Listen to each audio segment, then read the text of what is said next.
اور لیاری میں منہدم عمارت کا معاملہ ہے جہاں بحق ہونے والوں کی تعداد 9 ہو گئی ہے۔ تمام لاشیں سول اسپتال منتقل کر دی گئی ہیں جہاں بحق افراد میں خواتین اور بچے بھی شامل ہیں۔ اسی حوالے سے اپنے ناظرین کو اپڈیٹ کر رہے ہیں کہ کراچی لیاری میں منہدم عمارت کے حوالے سے معاملہ ہے جہاں پہ اس وقت جو لاشیں تھیں ان کو سول اسپتال منتقل کر دیا گیا ہے جہاں بحق ہونے والوں کی تعداد 9 بتائی جا رہی ہے۔ عرفان عباسی سے مزید تفصیلات جان لیتے ہیں۔ جی عرفان، تازہ صورتحال سے اپڈیٹ کیجیے۔ دیکھیں جی، بالکل افسوسناک واقعہ پیش آیا تھا بلڈنگ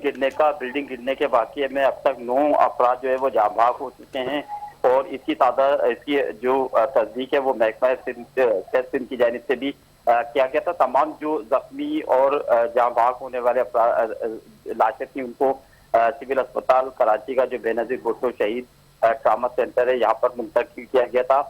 جو زخمی ہیں وہ بھی اس وقت جو ہے وہ ابتدائی طور پر جو 6 زخمی تھے ان کو جو ہے وہ ابتدائی طبی امداد فراہم کی گئی تھی، جبکہ جو دیگر یہاں پر داخل افراد ہیں ان کو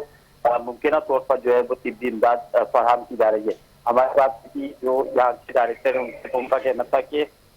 تمام جو افراد ہیں بہتر ان کو کوشش کرنا ہے کہ بہتر سے بہتر جو طبی امداد ہے وہ فراہم کی جائے۔ 9 افراد جو ہے وہ اب تک ان کی جو ڈیڈ باڈی ہے وہ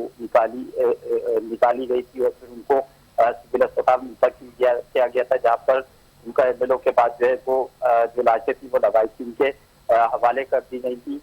تاہم آج جو مختلف سیاسی مذہبی رہنما تھے انہوں نے یہاں کا جو ہے وہ دورہ کیا تھا جہاں پر انہوں نے میڈیا سے بھی بات کی تھی، افسوس کا اظہار کیا تھا۔ اس حوالے سے جو صوبائی وزیر ہیں سعید غنی وہ بھی یہاں پر پہنچے تھے، اس کے بعد انہوں نے ایک پریس کانفرنس بھی کی تھی جس کے اندر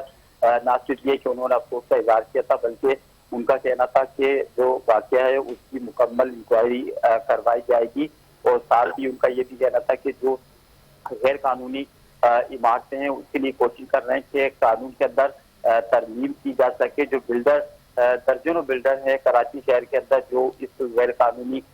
کام کے اندر ملوث ان کے خلاف بھرپور طریقے سے کارروائی کی جائے گی۔ ان کا کہنا تھا کہ جی یہ جو قانون ہے اس کے اندر ترمیم کرنے کا مقصد یہ تاکہ جو قصوروار ہیں جو یہ غیر قانونی عمل کے اندر